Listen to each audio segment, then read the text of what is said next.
Graça e paz. A palavra hoje, ela tem como tema uma família diante de Deus. A gente vai falar sobre a importância de ter uma família, de andar nesse caminho.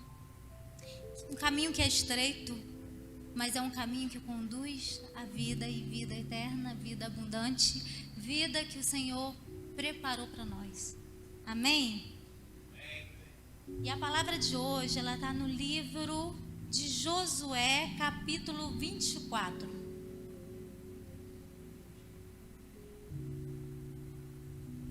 A renovação da aliança em Siquém. E para isso a gente vai falar sobre Josué. Eu ia falar sobre uma outra palavra, mas ontem o Senhor deu no meu coração essa palavra sobre Josué. E eu sou obediente, né? Eu tenho que falar sobre Josué. E o Senhor sempre ele faz isso, porque às vezes a gente tem uma palavra preparada, né? E a gente tem segurança naquela palavra. É igual ao louvor. Tem louvores que a gente tem confiança, né, Cassiane?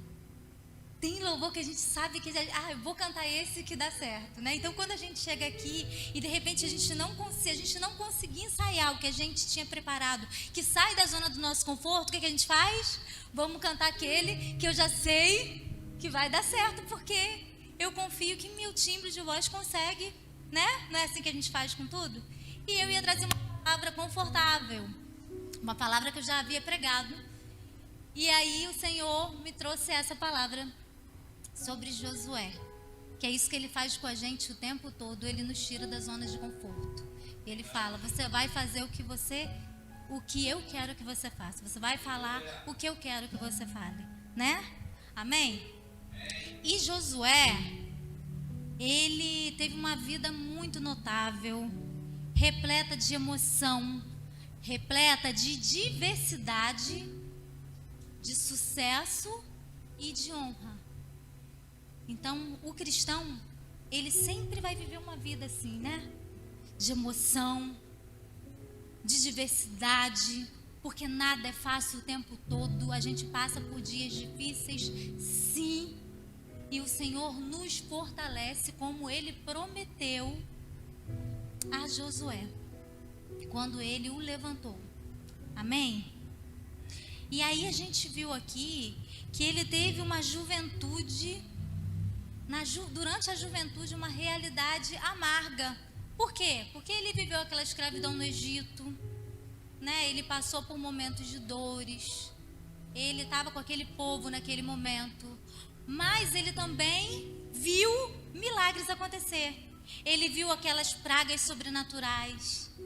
Ele viu, junto com aquele povo de Israel, o mar abrir, o mar fechar, após eles terem passado.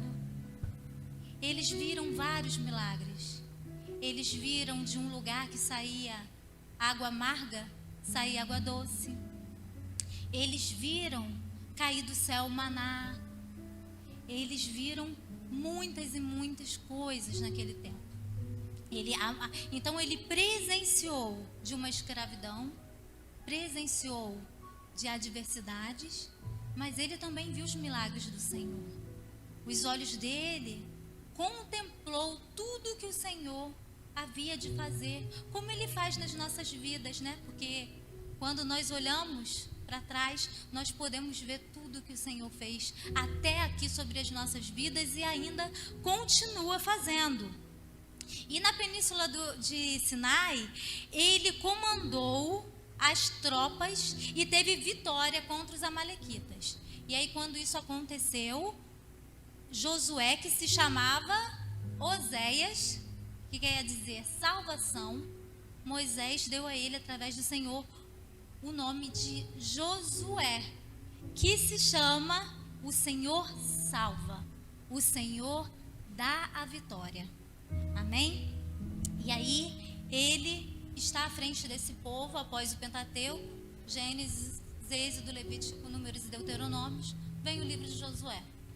E aí a gente vai falar um pouquinho sobre ele, que após todas essas diversidades, né, ele vem à frente e possui a terra de Canaã, junto com o povo, porque o Senhor o levantou, falou que Moisés não ia, né, por todos os motivos que a gente já conhece, né? Moisés não poderia estar à frente dessa jornada, desse novo tempo, e Josué vem e possui junto com eles a terra de Canaã, com uma nova missão. Quando a missão de Moisés acaba, entra nova missão de Josué, e ele faz com amor, ele faz com confiança, ele faz com fé, e nós vemos tudo que o Senhor permite, né, que ele viva. E a gente vai falar um pouquinho sobre isso. No capítulo 1 a gente vai ver essa entrada na terra, a gente vai ver as exortações para conquistar essa terra, porque o Senhor, quando manda a gente para um lugar, Ele mostra exatamente o que Ele quer de nós, né? Ele não fala assim, vai lá e se vira, né? Porque muitas vezes a gente faz isso com os outros, né? Vai lá pegar isso para mim, não importa nem como vai, a gente quer receber, mas o Senhor não. Todo o caminho que Ele fala para a gente percorrer, Ele tem o amor, Ele tem o zelo de falar, filho, você vai por aqui, mas vai ser assim, levanta, eu vou te sustentar, né? Foi isso que Ele falou, que Ele ia sustentar, que eu te fortalecerei, para que você faça. E aí a gente vai ver a travessia do Jordão, a gente vai ver eles entrando, né, com os pés a seco. A gente vai ver também ali para frente no capítulo 7 o fracasso em Ai por causa do pecado de Acã. A gente vai ver também a vitória em Ai. A gente vai ver a renovação de uma aliança no Monte Ebal. A gente vai ver várias coisas nesse trajeto até o capítulo 24. A gente conseguiu resumir um pouquinho quem foi Josué, e a gente vai trazer aqui capítulo 24 de Josué, que no versículo 1 diz assim: Então Josué reuniu todas as tribos de Israel em Siquém, convocou as autoridades, os líderes, os juízes e os oficiais de Israel, e eles compareceram diante de Deus. E aí a gente vai ver 3 questões aqui a respeito de Josué no capítulo 24. E a primeira é aprender com o outro. Isso que foi feito aqui por ele, logo no versículo 1, onde ele reúne todas as autoridades, ele reúne todos os líderes, todos os juízes, todos os oficiais de Israel. Isso aqui que ele fez porque ele havia visto quem fazer? Moisés. Ele viu Moisés fazer isso em Deuteronômio 29. Ele faz exatamente a mesma coisa. E então ele está seguindo o exemplo do que ele viu. Quando Moisés, ele vê que ele não vai à frente, que é uma das cenas mais lindas, né? Ele reúne aquele povo, ele sabe que ele não vai adiante, e ali ele traz recomendações. E isso assim me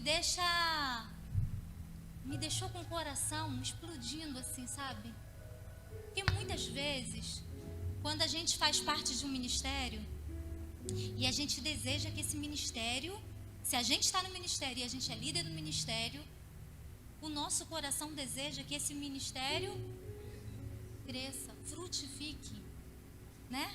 A gente deseja, isso é natural, a gente deseja que as pessoas vejam o fruto desse ministério, que a gente está nele. E aí, muitas vezes acontece que quando a gente sai desse ministério, a gente se preocupa com quem vai ficar no ministério? Com quem vem à frente? Às vezes, a nossa vontade, infelizmente, do jeito que nós somos, né? Nossa carne, ela grita contra a gente.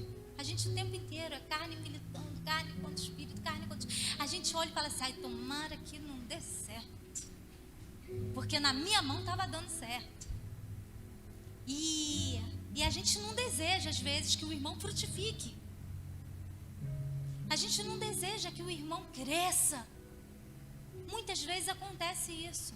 Eu sei que aqui no Seio de Itaboraí não acontece isso, mas eu já convivi em outros lugares que aconteciam. E aí, o que acontece? Ele me emocionou muito. Eu chorei quando eu vi esse homem, no Deuteronômio 29, reunindo aquele povo e falando para aquele povo a maneira com que eles deveriam se comportar. Tudo que eles tinham feito até ali. Porque tamanho era o amor. E ele tinha certeza e a plena convicção de que ele servia um Deus poderoso e que a obra dele ia ser feita independente dele estar ou não dali para frente. Porque a obra do Senhor, ela é realizada independente de quem esteja à frente. Se não dá para mim, se não dá para o Jefferson, o Senhor levanta outro. Se não dá para o outro, vem outro. A obra dele não vai acabar. A palavra dele não vai deixar de se cumprir. Amém?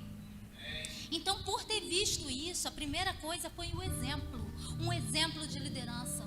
Ele viu ali um exemplo. E ele falou assim, no final de toda aquela trajetória que eu resumi, eu vou seguir essa liderança.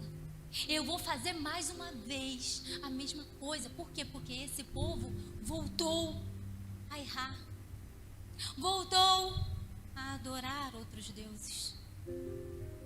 Era um povo, como o Senhor disse, de dura cerviz. Era um povo que via tudo acontecer e acabava murmurando. Sempre voltava atrás. E ele começa no versículo 2, ele diz assim, ó: Josué disse a todo o povo: assim diz o Senhor, o Deus de Israel, há muito tempo os seus antepassados, inclusive Terá, que era o pai de Abraão, e de Naor, viviam além do Eufrates e prestavam culto a outros deuses. Mas eu tirei seu pai Abraão da terra que fica além do Eufrates e o conduzi por toda Canaã e lhe dei muitos descendentes. Dei-lhe Isaque, e a Isaque dei Jacó e Esaú. E a Esaú dei os montes de Seir. Mas Jacó e seus filhos desceram para o Egito. Então enviei Moisés e Arão e feri os egípcios com pragas, com as quais o castiguei. E depois tirei vocês de lá. Quando tirei os seus antepassados do Egito, vocês vieram para o mar. E os egípcios os perseguiram com carros de guerras e cavaleiros até o Mar Vermelho. Mas os seus antepassados clamaram a mim. E eu coloquei trevas entre vocês e os egípcios. Fiz voltar o mar sobre eles e os encobri. Vocês viram com seus próprios olhos o que eu fiz com os egípcios. Depois disso, vocês viveram no deserto longo tempo. Eu os trouxe para a terra dos amorreus, que viviam a leste do Jordão. Eles lutaram contra vocês, mas eu os entreguei nas suas mãos. Eu os destruí diante de vocês, e vocês se apossaram da terra deles. Quando Balaque, rei de Moabe, filho de Zippor, se preparava para lutar contra Israel, mandou buscar-lhe Balaão, filho de Beor, para lançar maldição sobre vocês. Mas eu não quis ouvir Balaão, de modo que ele os abençoou vez após vez e os livrei das mãos dele.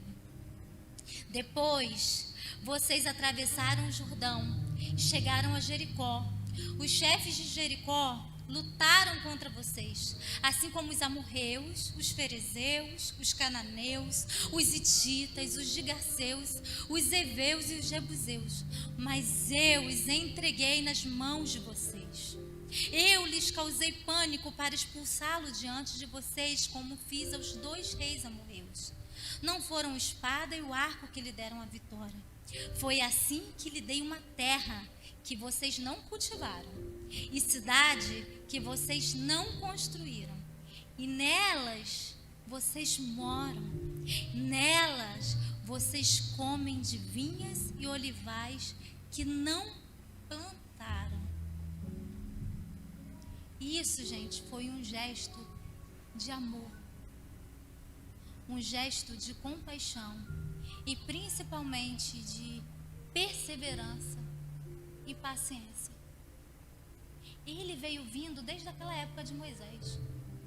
Ele viu tudo que o povo fez, todas as murmurações, todas as vezes que se voltaram contra Deus, todas as vezes que adoraram outros deuses, todas as vezes ele viu ali, desde a liderança de Moisés até chegar a ele.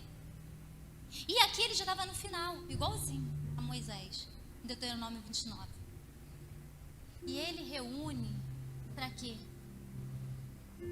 Porque eles tinham voltado a adorar outros deuses, como nós vimos no capítulo 14, que diz assim: agora temam o Senhor e sirvam-no com integridade e fidelidade. Joguem fora os deuses que os seus antepassados adoraram, além de Eufrates e no Egito, e sirvam ao Senhor.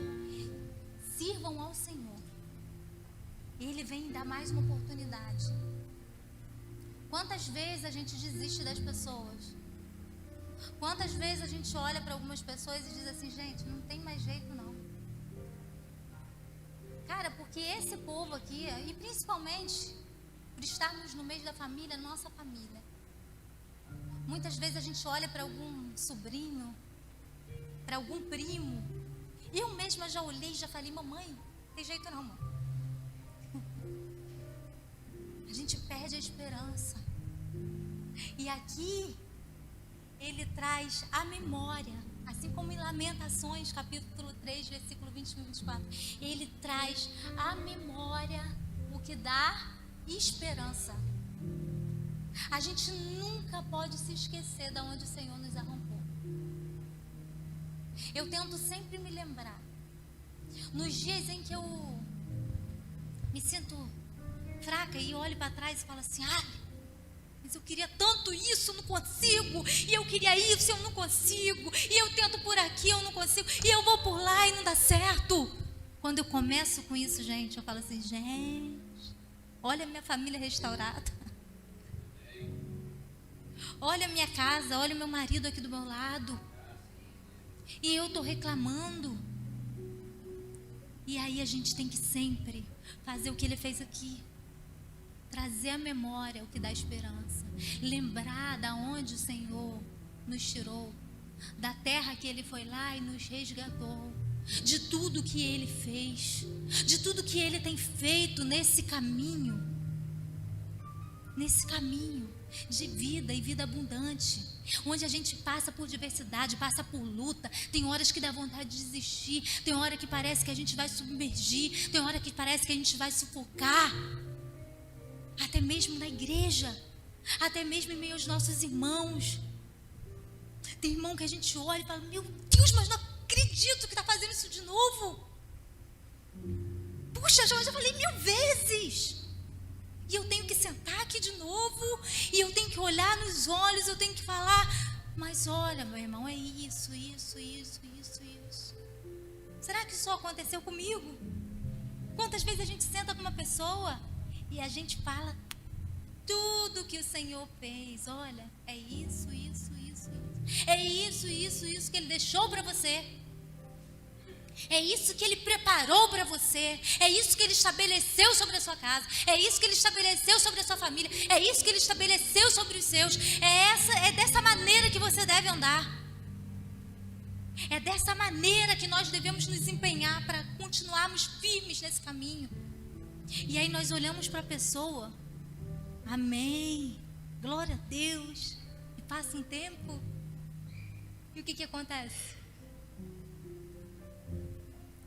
Tudo acontece da mesma forma do dia anterior, do mês anterior, da semana anterior. E mais uma vez nós temos que ter paciência, mais uma vez nós temos que ter compaixão, mais uma vez nós temos que ter o olhar de amor, porque nessa palavra toda o Senhor nos ensina o quanto de misericórdia que Ele teve por aquele povo, e que Ele tem, sabe por quem? Por nós, que nós somos iguaizinhos. Quantas vezes nós temos que fazer igual aquele povo fazia? A gente fala, murmura, e daqui a pouco a gente tem que falar: meu Deus, me perdoa, porque eu estava errado. E eu me lembrei hoje, até hoje eu estava falando com um casal aqui na igreja, e eu me lembrei de uma vez. Quem conhece o nosso testemunho, né? Quem não conhece, você vai numa Mós e vai conhecer ele completinho. Mas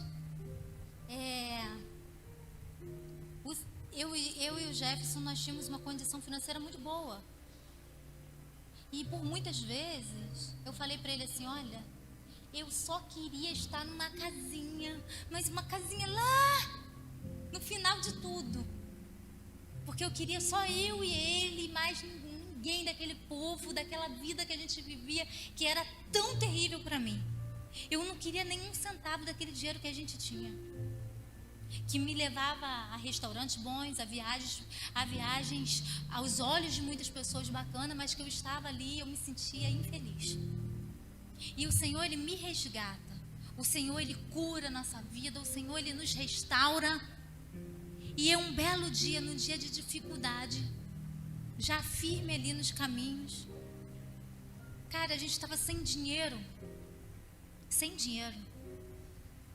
E aí uma pessoa, uma condição financeira muito boa, ela me chamou para fazer uma maquiagem. Naquele tempo eu não era muito chamada para fazer maquiagem, estava começando. E assim, maquiagem, gente, é algo muito supérfluo ao olhar das pessoas. Elas vão fazer: ah, eu vou ser madrinha, ah, eu vou me casar. E aí a pessoa, quando ela tem um grande dia desse, porque se é uma sogra, é o grande dia da sogra, eu até falei sobre isso. Se é a madrinha, é o grande dia da madrinha. Então ela quer estar maravilhosa, né? E aí, se a pessoa quer estar maravilhosa, ela quer estar maravilhosa com quem está começando? Não. Ela quer estar maravilhosa com quem já sabe, quem está um tempo ali, com quem já percorreu aquele caminho ali. Então, eu não era escolhida, porque eu tinha acabado de começar, não sabia quase nada. Então, o que acontece? Uma pessoa me chamou e falou assim: ah, mas uma pessoa com dinheiro, quanto que você pode fazer por mim, para eu poder fazer a maquiagem com você? E eu falei assim: ah, é tanto, né? Porque a gente assim aprende às vezes a percorrer cada caminho, e o caminho às vezes é de humilhação. E eu fui lá. Quando eu cheguei naquela casa, a porta era quase da altura dessa igreja. E aquela porta, eu falei assim: gente, não tem interfone. Tinha um monte de número assim, só que os números não eram aqueles que a gente está acostumado, que afunda o dedinho, não, eram os números, sabe, aquele negócio liso. E eu falei assim: gente, o que eu vou fazer aqui? Eu vou ficar parada. E eu fiquei parada ali, e de repente aquela porta se abriu. E a porta se abre, gente, e veio uma pessoa toda vestida de empregada, igual na novela, igual a gente vê na novela, que a gente não vê na cara de ninguém, com aquele negocinho na cabeça. E a pessoa: senhora, aceita um champanhe, um suco, um refrigerante, uma água? Aí eu falei: aceita uma água, porque eu tenho que aceitar alguma coisa, né? Porque eu ia aproveitar ali para ser servida. E veio a senhora com aquela água, e eu fiquei olhando, porque era algo assim espetacular. Nem na época que eu tinha tanto dinheiro, eu entrei numa mansão daquela. E aí eu falei assim: gente, meu Deus, já comecei a murmurar: essa mulher tá me pagando isso. Olha a casa que essa mulher tá morando, e eu tô aqui sem dinheiro para comprar as coisas direito, cheio de dívida para pagar. Vou pegar esse dinheiro aqui, não vai dar para pagar um terço do que eu devo. E tá essa mulher aqui, Jesus, ela nem serve o Senhor. Olha só, eu venho para a igreja pensando que eu vou me dar bem, e eu fico pior do que eu estava. E já começa aquilo tudo a entrar. Por quê? Porque eu olhei para aquela mulher como Asaf olhou para aquele povo. Esse povo está prosperando, e eu que sirvo o Senhor estou aqui, né? Quantas vezes a gente olha assim? Quantas vezes a gente olha para a gente? Às vezes são coisas bobas, às vezes é num trânsito. Aí eu quero chegar naquele lugar e esse carro não sai da minha frente. Quantas vezes eu me pego assim num trajeto que eu tenho que chegar lá para atender uma noiva, sai que tem que atender outra. Mas quantas vezes eu queria chegar a esse lugar que eu estou, Queria uma noiva para atender e não tinha, porque ninguém queria fazer maquiagem comigo. Ou seja, por muitas e muitas vezes a gente vai pedindo e deixa de ser grato. Por quê? Porque a gente esquece de onde Ele tirou. A gente esquece o que a gente pediu lá atrás e o que Ele já fez até aqui. A gente esquece. Eu esqueci que eu só pedi um marido fiel, que me amasse, que estivesse do meu lado, que me olhasse com amor, que não me traísse. E quando esse homem vem, eu já tenho outra coisa para pedir. Eu já esqueci do que o Senhor me deu. Aí eu quero a minha área profissional. E me dá área profissional, e me dá área profissional, e me dá área profissional. Eu quero ser eu quero trabalhar nisso, eu quero ser maquiadora, eu quero isso. O Senhor vai e coloca. E aí coloca, mas eu quero isso, mas a gente sempre deseja demais. E a gente esquece de ter um coração grato. E um coração grato nos leva a adorar. Um coração grato nos leva a servir. Um coração grato nos leva a olhar o outro com amor. Um coração grato nos faz ter uma palavra de bênção para a vida do outro. Amém? E ele teve esse coração grato. Josué, ele foi grato ao Senhor. Um coração grato nunca se esquece de onde foi retirado. Amém? E todos nós que estamos aqui fomos alcançados, fomos libertos, fomos encontrados por esse amor. Glória a Deus por isso. E aí ele continua, né? Após ele falar: temam o Senhor, sirvam-no com integridade e fidelidade, joguem fora os deuses que os seus antepassados adoraram.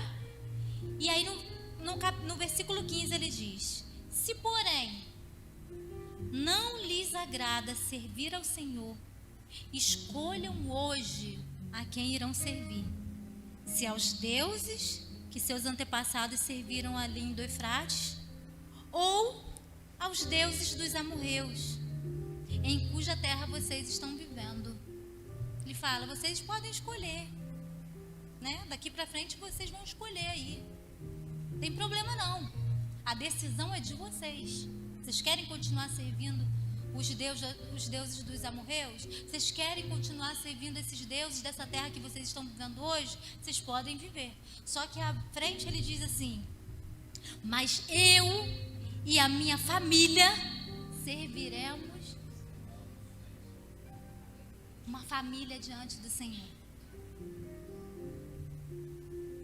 Quantas vezes nós nos esquecemos de colocar a nossa família diante do Senhor, de acreditar na nossa família.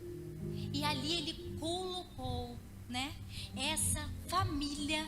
Ele teve uma sabedoria de, depois de relembrar, de trazer à memória o que dava esperança, colocar a família diante do Senhor.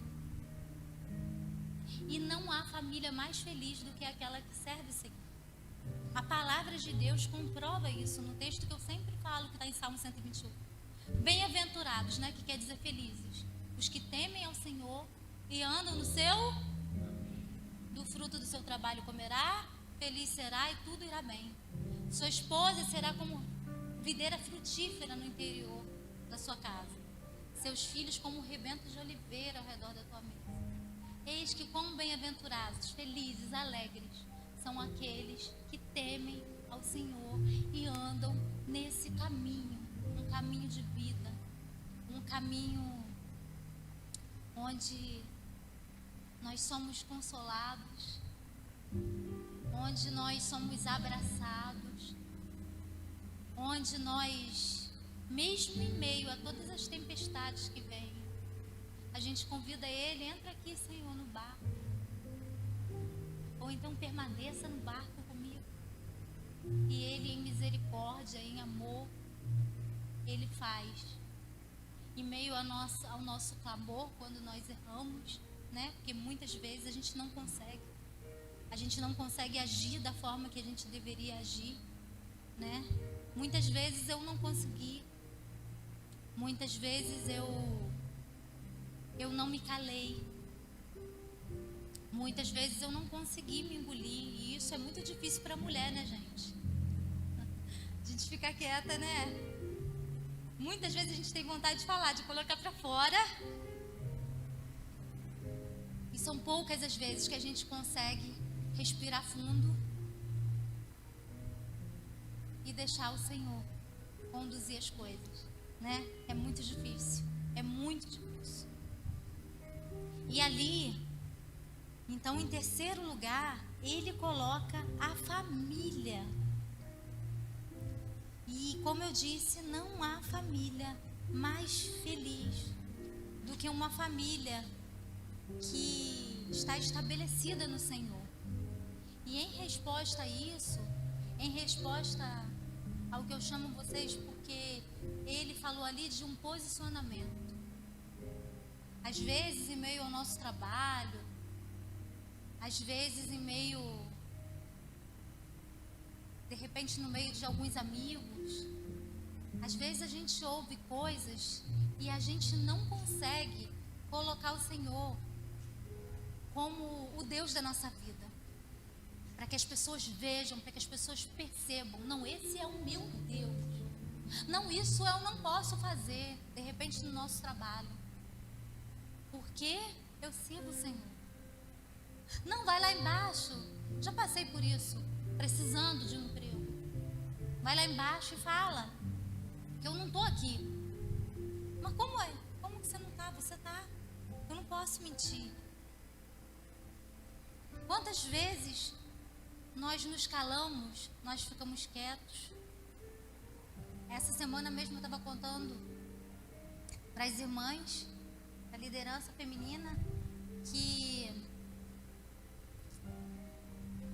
eu estava um dia, eu sempre assim, eu tenho um grupo com as minhas amigas, porque minhas amigas elas vêm comigo ali desde 11 anos de idade. Estão ali comigo a vida toda. Foram minhas madrinhas de casamento. 2 já se converteram, mas existem, ainda lutam, né?